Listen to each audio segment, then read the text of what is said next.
Humans of the cardboard, welcome back to Just Nuts, guys. Today we are talking TCG exclusive archetypes. I actually want to throw out a little, not necessarily theory, but like just a proposal of like a really awesome set that I may have mentioned like low key in like a separate video like a couple months back, but I want to come back around and go a little more in depth on it. Very similar to how we just broke down the Terminal World. Potential for like Terminal World 2. Funny enough, we have almost the exact same amount of archetypes for TCG exclusive archetypes, or at least ones that started as TCG exclusive archetypes. That's what we're talking about. We're not talking about the only cards that we have right now that the OCG doesn't. We're talking about anything that started as such. Because they do have their own vibe, they do have their own essence that really does feel different than like a lot of just like regular archetypes that come from the OCG. So today we're going to run through it similarly, and the reason why I have Terminal World on the cover here is because I think this could be a pretty good somewhat outline for something we could do here. I honestly wouldn't mind if this happened to be a TCG or an OCG set.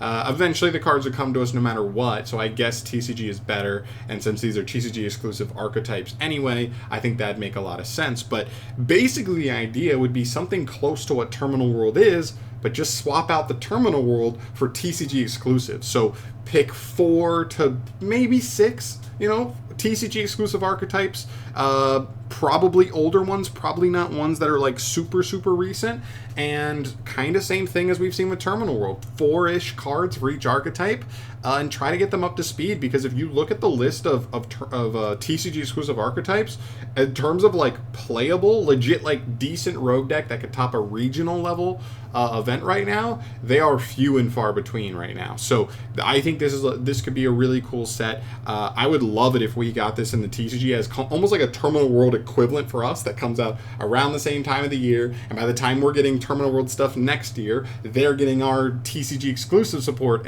for the OCG then, and we kind of like swap. That'd be really cool, and I'm a big fan of a handful of these archetypes. So without further ado, let's jump into it. If you guys were paying attention, if you were part of the poll that I released earlier today about TCG exclusive archetypes, just asking which one is your favorite one, which one would you want support for the most.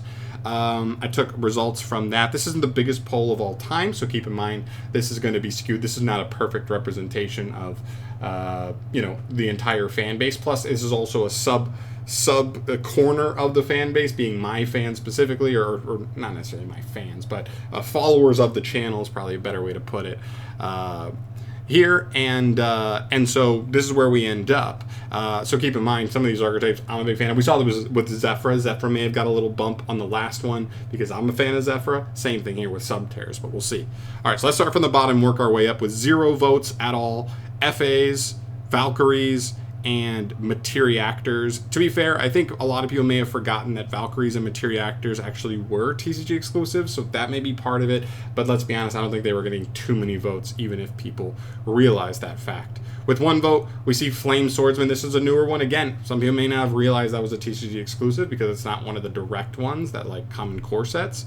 Like that, but still making Flame Swordsman finally into an archetype with TCG exclusive stuff.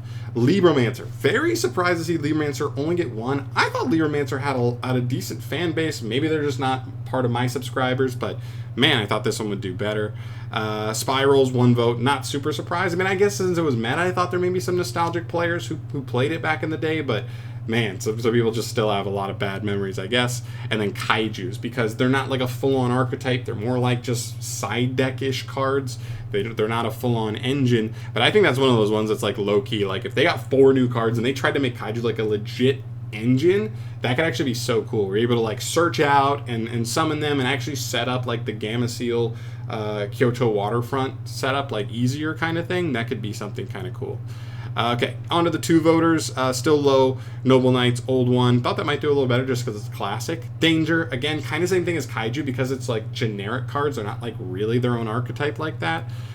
Just lower. Dream Mirrors, man, Dream Mirrors. Tistina and Ashen. Not too surprised to see all these at the bottom here. These archetypes are so low on here because they've never really performed. Onto the 3 voters. B-Trooper. Thought this actually might be a little better, especially on my channel, because I've done a couple, like multiple separate videos talking about B-Troopers, but still, this isn't the worst, as you can see. Mutant, also with 3, not terrible. there. Time Thieves and UA. Actually, a little bit surprised to see UA this high, but I guess, we're talking TCG exclusive, so a lot of, sports fans in the US. I guess that's not too surprising. I'd love to see it, right? There's so many sports they have not touched on at all. I know the archetype doesn't work in the best way possible, but, they have some cards. They do. So they could work with that. On to the 4 voters. Tide. Burning Abyss. I thought this might be number 1, but it actually only performed decent. I think it's tied for 5th or something here. Tied with Plunder Patrol. Again, thought this could be potentially number 1, but tied for 5th. War Rock. Flabbergasted to see War Rock this high. Although I kind of get it. To be fair, multiple of the comments that I took tally for this one, the number 1 thing they said was, man, War Rock had the coolest artwork. I really want them to actually be playable. And from that point, I get it. Because when I saw the artwork, I made a video talking about the artwork just before the cards even got revealed. And I said, this artwork's so cool. Reminds you of the Gravekeeper kind of style. I hope these are good. They're not. Field Spell's good, and they have a good quick play spell. But other than that, almost everything else is pretty bad. So I get it. And then Gold Pride. Not too surprised. This is a newer one. But I think this is probably, this and Plunder are probably the 2 fan favorites probably from the last couple of years as far as new TCG exclusives go. All right, then in 4th place, we have Vendread. Kind of surprising here too. I guess just there are a lot of zombie players out there, and zombies have not really been super playable the last couple formats. So I guess I understand wanting anything zombie. That's cool. Goatee, higher than I thought. I'm not a big Goatee guy, but man, I've seen a lot of people pushing this deck, supporting this deck. So I hear you. You're in 3rd. And then tied for 1st, we've got Cosmo. No surprise here.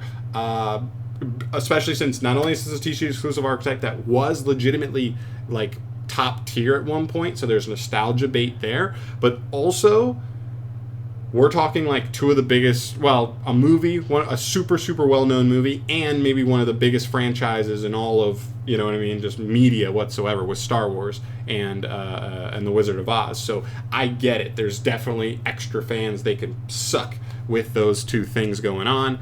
If I thought long and hard about it, I may have been able to guess Cosmo. But Cosmo ends up in a really weird position. We'll talk about that in the next section. And lastly, Subterror, tied for 1st. To be fair, 2 of these votes are me and Chris, because Chris wants me to have my favorite deck get support there, and I want to get support because my favorite deck probably of all time. Everybody poo-poos Subterrors, but we'll talk about that in the next section as well. So as far as this goes, some definite surprises here, but again, you can't take this as gospel. If we did a 1,000-person poll instead of a 55 or 60-person poll like we have here, we could actually end up with a much more concrete, representation of people's popularity. But I'd love to see Subterror, even though me and Chris weren't there. Subterror still could have got 2nd here. And I know it's my channel, but that's good to see that there still are people out there really hoping Subterror could get new cards. And I don't hate too many of these, right? I'm cool with Goatee. I'm cool with Cosmo. Vendread, I don't really, couldn't care less on. But then Plunder Patrol and Gold Pride, I'm down for those. War Rock, man, that sport needs to be crazy, but I'm here for it. And Burning Abyss. So everything from tied for 5th and above, I'm other than 1 or 2, I'm cool with, which pairs nicely, because those would probably be the first things Konami's going to look to, are the fan favorites to go to, because they need to sell a set. All right, let me move my fat head. Whoa, that's not my fat head. There we go. All right, moving over here. Next tier list. This tier list section here. This is a cool part. This is what we need to talk about, because when it came to the Terminal World set, there were a couple things that we needed to acknowledge, in that when it came to supporting some of those different archetypes, they fall into different brackets, right? For Terminal World, there's a very clear split from archetypes that are clearly old and absolutely unplayable. Your Durax, your Vylons, your Worms, so bad, so bad. That fell into the Gen X category. Gen X got picked in the first Terminal World. It got 4 new cards, including an absolutely out of this world broken Link 1, and the deck still isn't good, right? So that's how you know. And then you had archetypes like Ritual Beasts and Ice Bears that had some nice setup, had a nice core, but they needed a good push, and they got a really good push. They got legit good engine cards to help them push their engines to a level that can compete in modern day. And then you have Infernoid, that, in my opinion, out of those 4, was clearly the highest with where they stood at that point in time. And so you can clearly tell that their support, especially when you factor in like that they had already gotten Snake Eye stuff, they had already gotten the Sinful Spoils package before you even look at adding the new cards in, and those cards were just okay. Because they didn't need much, and so like that just okayness, but that stuff helped. They still play both the new extra monsters, usually one or both of the new spells at one because they're nice utility cards, but still not like so pushed like the Gen X, like the Ice Barrier and Ritual Beast cards were. So let's get to this section here. Starting out, so looking at the tiers right there, this is kind of the Infernoid tier. They're so close, just a nice little bump, nothing crazy, but like just nice cards are huge there. Next you have 4 cards are perfect. This is like the Ritual Beast Ice Barrier tier. We're like solid setup, just need a little push out there. No, actually that's a bad way to put it. They need a good wave. They don't need a little push, they need a good solid wave of engine pushing cards, and then they're in. And then the last one is, this is kind of like the Gen X tier. 4 cards not enough. We saw it with Gen X. You got an absolutely out of this world Link 1, still wasn't good enough. So a couple will fall into there, I think. And the last one is too new. This is something we'll talk about after we put all the decks into these 3 tiers to start. So first off is Cosmo. I would put Cosmo in 4 cards perfect. I don't think it's quite good enough that it's like right there and like just a small push. This is a deck that plays quite a bit of bricks, so I definitely want them to focus on that and making the deck feel more smooth, especially if you're going to play it pure. But yeah, that's cool. Subterra, I would say also 4 cards perfect. This is not a deck that I think like 1 card solves your problem as long as it's solid. But I think it's still in like a good position. You obviously have plenty of good engine cards, decent setup cards. You just need to push that engine. You just need to actually you need to increase speed and output for this deck. It needs to do what it wants to do a little faster because it's a flip deck anyway, which is always kind of a red flag for like speed, and also make it just set up more faster. Next up, you have Vendread. Vendread is still probably 4 cards perfect. As long as they're 4 strong cards, they do have a handful of stuff. Plus, they can rely on generic zombie cards or other ritual generic support as well. So I think it's still in a decent position. Libromancer, same thing, decent core. A lot of the ones we're going through first are some of the newer ones. When we get to some of there are some jank ones in here. We'll get to them. But yeah, decent setup, but like still could use a couple cards for sure. Mutant, I think again 4 cards. Ashen, I would say Ashen still goes here. They have a decent like inherent hand trap in Vados that you can set up yourself. They have a Stratos monster. They've got some nice setup cards. I think 4 strong cards here could work. Flame Swordsman, probably same thing. Spiral, right there. For real. In fact, I almost hope they don't even get anything because they still have cards on the ban list that if they release, this deck may actually be playable okay right now. So yeah, this one's one of the exceptions because it's one of the very few cards on this decks on this list that have a card on the ban list. Gold Pride, I would probably also put Gold Pride right here just because Gold Pride Punk was good like a year ago, and I think it's still a playable rogue deck right now, and so you don't need an insane push. I don't think 4 good cards on the level of like the Ice Barrier and Ritual Beast cards, maybe a little too strong for where Gold Pride already sits. FA, probably 4 cards isn't enough. Man, they'd have to be really strong, but I'm going to put this one in the first one down here. This is a deck that already has inherent problems with legally in tournament. You're not allowed to like use tokens and counters and stuff, so when you have to modulate your levels like a bunch, it's really hard to keep track of, and that can cause a lot of ruling problems. So FA's kind of already a liability for legit tournaments, and they can't. I don't know if they can necessarily fix that with support because that's kind of like their whole gimmick. Tistina, 4 cards, probably not enough as well. This archetype's so bad. So bad, man. They have a couple cards that are like interesting, but like a lot of them are based on like tribute summoning, and it's just so clunky. This archetype's so clunky. I don't know if 4 cards could do it. Kaiju's another one that's like right there just because these are already generically playable. These do see fringe play still as like side deck options, but if they gave 4 cards that just made like, what if they got a normal summon that search to Kaiju, and now like as a going second strategy you actually have like ways to get like search out Kaiju super easily, and maybe you have a way to search 2 of them, so that way you can search one to give your opponent and search one to summon that's bigger than your opponent's. That's pretty cool. Maybe a Link 2, I don't know. I really don't know, but they could definitely do some cool stuff there. for kaijus, but they don't even necessarily need it. Same thing with dangers, just because they're already a generic engine. We see them see play from time to time. We saw them with Tiered Lament last year. We've seen them catch play with, you know, Dark World, stuff like that, and Pearly as well. So there's or not Pearly.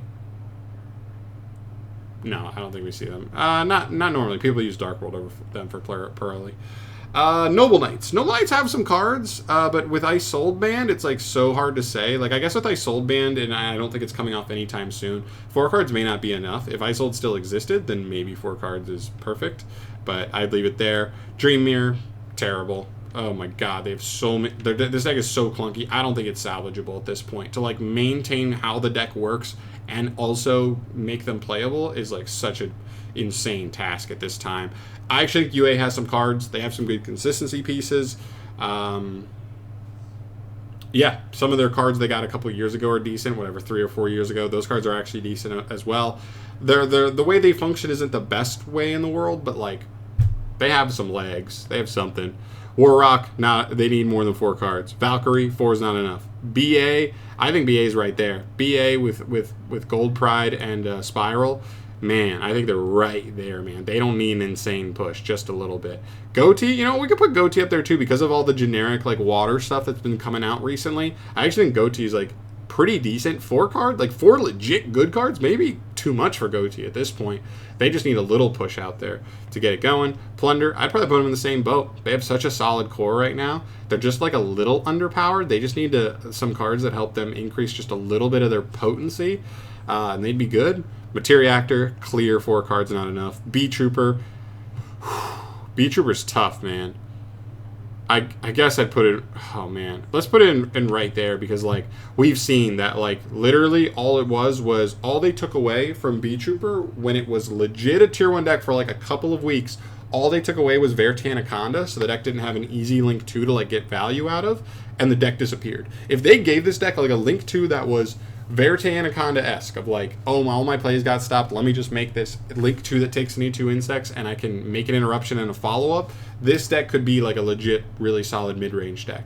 Really counters a lot of like graveyard-heavy decks because of Sting Lancer and stuff. Has some really cool cards, and I don't think it's that far away. It would probably just take like a couple of nice cards. And then Time Thieves, probably 4 cards, perfect. They have a couple of cards, like obviously Reader is good. Some of the main deck monsters are okay, but like they don't have any great starters. They don't have any great extenders. They're all like mid, no matter what their role is. It's just the extract monsters that are nice. So they would need some solid main deck cards to really like allow the engine to work really solidly. But there you go. That's my opinion in terms of like how much support you would really need for any of these cards, or like the level of support necessarily. Is probably a better way to put it. The next thing I want to go over is this. If we ever did get this set announced, I don't think it'd be very likely that Konami would want to use anything from like the last 2 years, probably, because it's just too soon, right? Like because some of those archetypes that like maybe haven't gotten their next wave yet of random cards, those are just coming in a core set anyway. So like Gold Pride has not got its like next wave. It's got its first 7 cards and its second 7 cards. It has not gotten its like next wave in a core set. Tistina, same thing. And then Flame Swordsman and Ashen are the other 2 that go in here as well.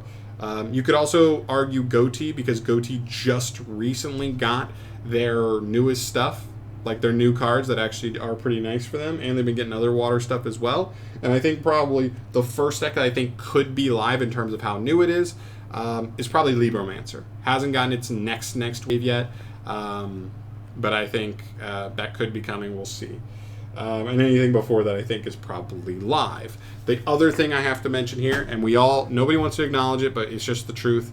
Cosmos, they probably just can't be picked here, unless Konami wants to completely go away from like the Star Wars Wizard of Oz lore and just go in that direction and say, you know what, let's just make completely new things that like can work in with our own lore, but it's not tied to Star Wars or Wizard of Oz at all. then they can do that. But I don't think they're going to want to like mess with the essence of this archetype. I think they might just leave it where it is. They don't want to mess with copyright now that Disney has Star Wars and everything. Disney is super strict on that stuff, so they could be, you know, liable to take a pretty big hit if they mess with this archetype. I think they'd probably play it safe rather than sorry. There. So these 6 I think probably are out of contention, end up in here. I'm sorry if you picked them, especially Cosmo, Gold Pride, and I think Goatee. Those were all 3 pretty highly voted. But I just don't think Konami would mess with them out the gate. But that still leaves 18 separate archetypes that, like, how many of these are playable right now? You could argue Plunder, maybe a variant of Plunder. These are just generic engines, and that's basically it. None of these other archetypes are like considered actually playable decks right now that like you could go to a regional and feel like you have a chance to top. And so I think a set like this would be so cool. You don't even have to make it like a giant reprint set like they do with Terminal World. Like that's like a 100 card set, and there's only like 16 new cards in it. So like if you're not getting a new card, you're just getting all reprints in a pack, and you're just like, okay, but like where are the new cards? So like I don't even think you need to make it that big of a set, or you could put it in a set with like other things in it too, so that the value can kind of be spread out a little bit. But I think this would be like one of the coolest things you could do, for sure. Subterrors are huge for me. I'd love to see Burning Abyss. I'd be cool with Plunder. I'd love Bee Trooper. Honestly, for me it'd be Subterror, Burning Abyss, Bee Trooper, and maybe UA for my 4th. I'm a sports fan as well, and like hitting some of those other sports, golf, and like some of these sports that have kind of come up kind of since some of these cards have come out, or since this archetype started, actually, like could be really cool. But yeah, all in all, that's what I'm thinking, guys. Let me know your thoughts down below. Let me know just what you think about a potential product like this that's Terminal World-esque, but just swap the dual terminal stuff for TCG exclusive stuff and go from there. But I've talked long enough. This video is probably already longer than it should be. Thank you so much for watching. If you made it this far, I will see you in the next video. Peace.